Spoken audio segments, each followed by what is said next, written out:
Mike with Dry Creek Outfitters.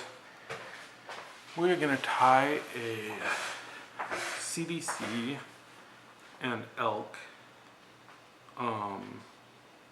caddis. I'm not going to use select cow for this. I'm going to use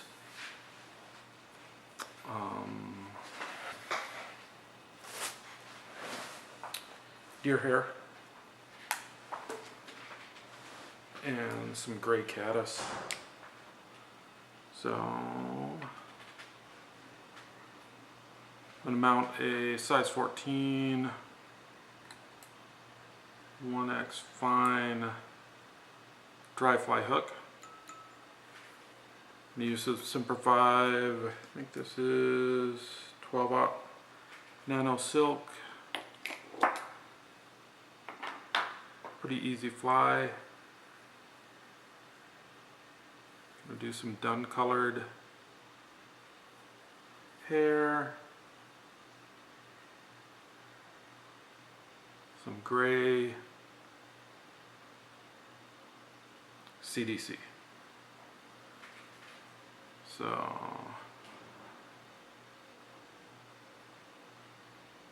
get a nice thread wrap down.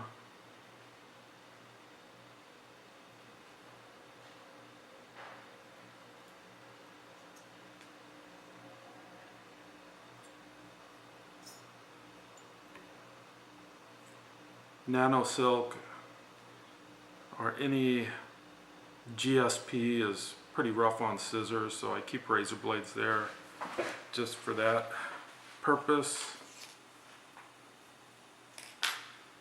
I'm going to get the CDC feather. These are the barbs out here. This is the stem running down through the middle. I'm going to tie it in by the tip.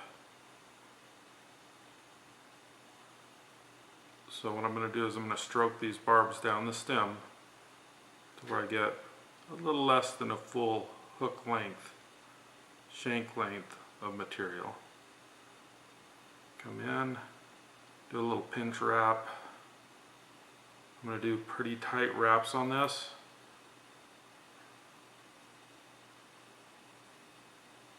To capture that. CDC is a little bit slick. Flattening my thread again.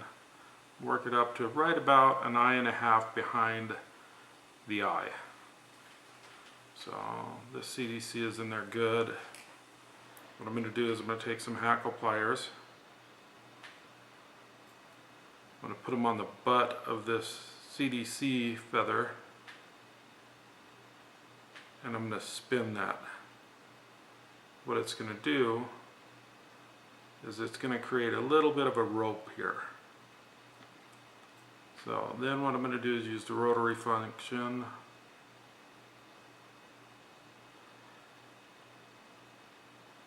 Get that feather palmering up. Once I get to about halfway or a little less than halfway, I'm not going to twist that feather anymore because I want these barbs to stick out. I want it to be a buggy looking fly. So once I get that stem roughly to where my thread was, that 1.5 eyes back, when you use that feature, your thread is going to want to go forward on the hook. So now what I'm going to do is I'm just going to take that GSP, I'm going to wrap it around, I'm going to catch as many of those fibers as I can. I'm going to do 2 good wraps. Then what I'm going to do is use these hackle pliers. I'm going to put upward pressure on the feather and downward pressure on the thread to seat that. So create another little thread base there, get that wrapped in nice and tight.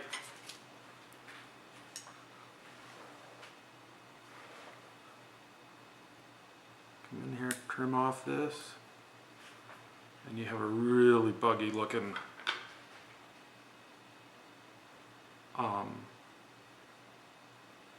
body there. high flotation, especially on a light wire hook. So now we have the body. Sometimes this is pretty full, these are pretty long. You could take these and just break them if you want it a little shorter. Usually that happens when you cast this or fish eat it. So now I'm going to take a decent patch of deer hair. This is a dyed dun, so it's got a nice gray color to it. Most people, when they work with deer hair,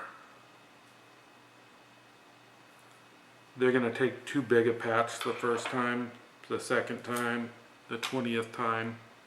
It takes a pretty decent amount of practice with this to figure out how much you're going to use. What I'm doing here is I'm taking this and I'm brushing out the underfur. You can see that underfur there and some of the short fibers.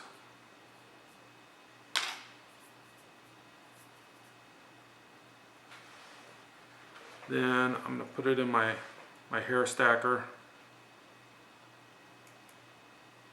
We're doing a pretty close-up video of this so that you can see more of the technique of how it's tied versus look at my ugly mug or the tools or the vise, etc. So you can see I'm tapping that down. I'm basically stacking those tips.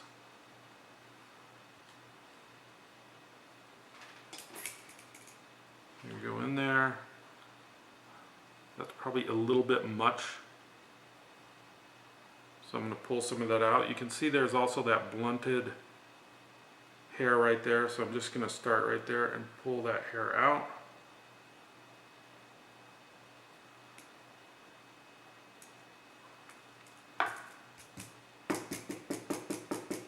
Restack it.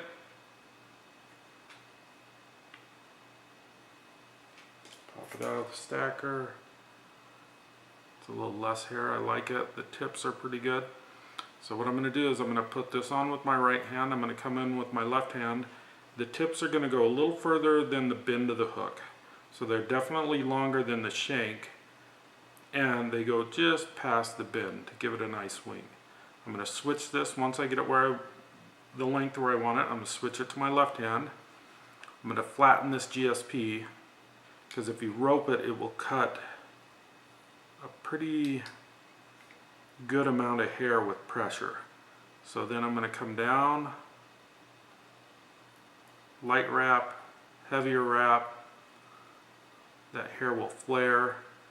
Now that will all stay in place right now. So now what I can do is I can grab this bunch of hair and pull up on it and just give some light pressure down on the bobbin. So I'm pulling the bobbin down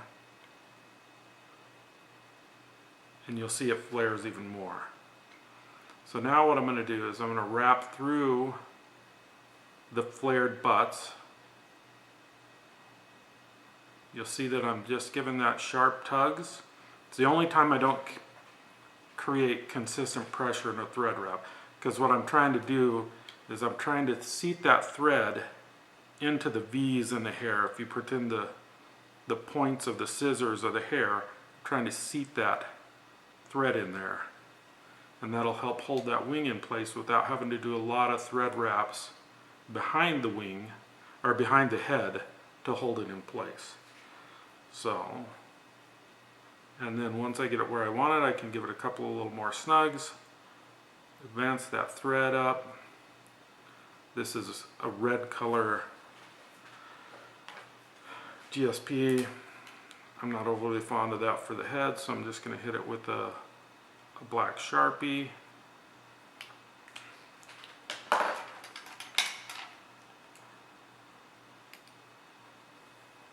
Come in here, I'm blocking that with my hand. Now I'm going to work my fingers up the tip of the bobbin. I'm going to grab that hair, move the bobbin back, then I'm just going to use that left hand to hold the tip of the bobbin and the hair out of the way. So that was a little excessive on the whip finish wraps, but we're good to go. And so there we go. This is how it is. Now you can pull the head forward.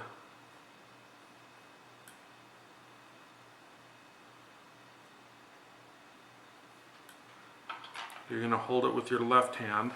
I'm going to hold it back like this. I'm going to do it with my right hand and my left hand cutting so that you can see it. Then I'm going to come up here right even with the eye and just snip. You'll see that that hair flares out for the head really nice. Probably a little long on this one, but it's more important the technique that I'm using versus how long it is. You can always go in there and trim it up again, but realistically I'm going to hold that with my left hand, pull it up like this, and come in with the scissors like that. So the hair is going to be like here. I'm going to come up and snip it like that. But for video purposes, it works better if I hold it with my hand and go in. So this wing is tight. That's a nice, I'm going to show you a little 360 view.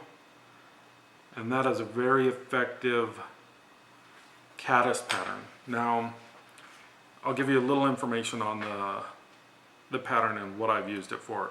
Still water, tailwaters, free stones, high gradient creeks. If you tie it on this light wire hook, it will still float, as well as a elk hair caddis. With all these barbs on that CDC, I think it's a little buggier. It's also a little less time consuming. They will eat it in a size 18 olive configuration as a blue-winged olive, a blue-winged olive cripple, a gray-green caddis. They'll eat it for a lot of different things. It's a very impressionistic bug. But thanks for watching. Hopefully this was helpful. Again, if you have any questions, you can find us on Instagram and Facebook. Thank you.